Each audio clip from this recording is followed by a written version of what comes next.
अस्सलाम वालेकुम दोस्तों।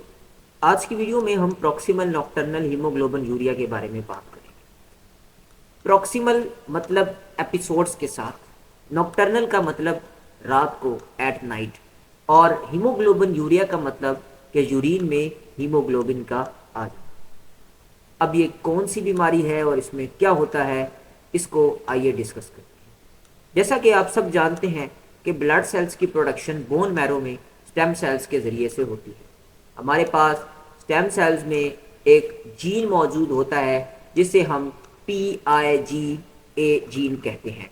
उस जीन में म्यूटेशन हो जाती है जिसकी वजह से आपके पास GPI एंकर प्रोटीन्स नहीं बन पाती और वो एब्सेंट हो जाती है। GPI एंकर प्रोटीन्स में से दो, ये 20 एंकर प्रोटीन्स होती हैं हमारे पास, जिनमें से दो बहुत इंपॉर्टेंट हैं जिनको समझना हमारे लिए बहुत ज़्यादा ज़रूरी है। उनमें CD55 और CD59 दो ऐसी एंकर प्रोटीन्स हैं जो हमारी रेड ब्लड सेल की सरफेस पे मौजूद होती हैं।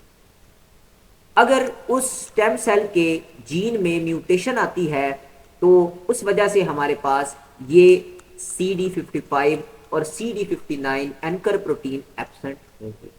इस वजह से क्या होगा कि उस स्टेम सेल के अंदर जो है वो एक कंप्लीमेंट सिस्टम एक्टिवेट हो जाएगा। दोस्तों, होगा कुछ यूं कि जब हमारे पास CD55 और CD59 एब्सेंट होंगे तो इस केस के अंदर कंप्लीमेंट सिस्टम एक्टिवेट हो जाएगा और ये जो हमारे पास अनप्रोटेक्टेड RBC है ये हीमोलाइज करना शुरू कर देगा, इंट्रावास्कुलर हीमोलिसिस होना शुरू हो जाएगी। अब हम इसको कहते हैं जी नॉकटर्नल।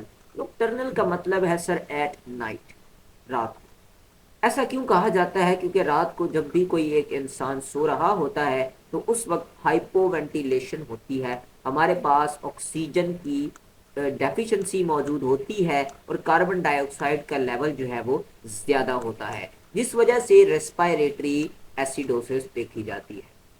रेस्पिरेटरी एसिडोसिस की वजह से भी कंप्लीमेंट सिस्टम एक्टिवेट हो जाता है, जिसकी वजह से दोबारा से क्रोनिक और स्पॉन्टेनियस हीमोलाइसिस जो है वो एट नाइट होना शुरू हो जाती है।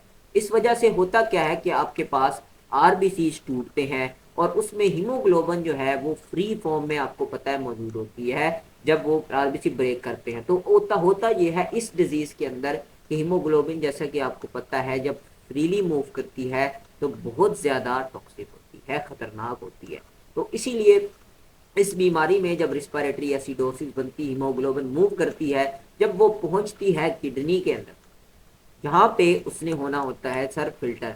अब किडनी क्या करती है, कुछ को वहाँ से अपने अंदर से पास करवाती है और जब वो वहाँ पे अपने अंदर से हीमोग्लोबिन को पास करवाती है, जैसा कि वो पता आपको पता है बड़ा टॉक्सिक मॉलिक्यूल है, तो यहाँ पे हमें एक चीज़ जो साइन ऑब्जर्व होता है वो ऐसे पेशेंट्स में बैक पेन जो है वो आपको देखने को मिलती है। किडनी आपको पता है बैक साइड प्रेजेंट है ना, तो वो बैक पेन ऐसे पेशेंट्स में क्या होती है हमें देखने को नजर आती है। तो एनीवे वहाँ से हीमोग्लोबिन आपका मूव करता है और ब्लैडर के अंदर चले जाता है। रात को बंदा सोता है एज सच, और जब ये बंदा उठता है और पहला यूरिन पास करता है सुबह के वक़्त, तो वहाँ पे हीमोग्लोबिन यूरिया होता है और उसके यूरिन में हीमोग्लोबिन ज़्यादा होता है और वो क्या होता है, उसकी कंसंट्रेशन ज़्यादा होने की वजह से उसका जो यूरिन है वो आपके पास ब्राउन और ब्लैकिश कलर का, लाइक यू कैन से कि कोला कलर जो है वो यूरिन इन पेशेंट्स के अंदर देखने को नज़र आता है। तो ये basically proximal nocturnal haemoglobin urea होता है। तो इसमें हम लोग ये भी डिस्कस कर लेते हैं कि ऐसे पेशेंट्स के अंदर जो है वो हम इसकी जो है वो लैब फाइंडिंग क्या चेक कर सकते हैं। तो प्यारे दोस्तों, ऐसे पेशेंट्स के अंदर होता ये है कि इन लोगों के अंदर हीमोग्लोबिन जो है वो लो आती है CBC रिपोर्ट के ऊपर।